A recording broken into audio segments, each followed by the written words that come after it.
My name's Geraldine Reaper. I'm the granddaughter of Arthur Ernest Jack. He was from a poor background, didn't have a lot of money, self-made man. If you read the old article in the Examiner, he used to make horseshoes and was just a blacksmith. And he went from that to building up his business. He was a life member and patron of South Esk Amateur Swimming Club. He was also a patron of North Launceston Football Club.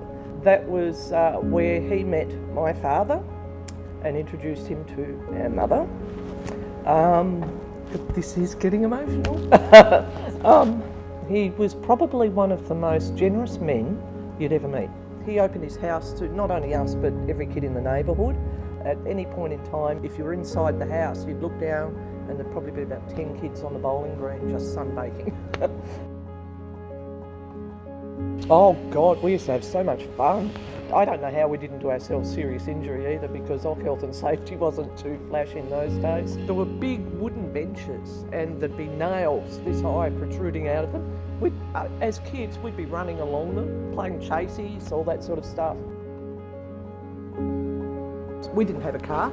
He'd sometimes wheel by Invermay Primary School, where we went, and pick us up as a favour to drive us home.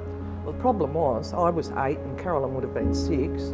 Those valiant doors were that heavy, and he'd take off before the door was even closed, and no seatbelts, you'd be hanging out the door, and more often than not, he'd have to grab you and pull you back in, and he was renowned for it. You ask any of the cousins, he'd always take off before you were firmly planted in the car. Yeah, so that back block, from as long as I can remember, there used to be a couple of cranes on it, lots of steel girders, fair bit of rubbish. It was a bit overgrown. No, look, it's been an eyesore for a long time, and to see something useful, and in Grandad's name, it'd actually be great to see something acknowledge its history.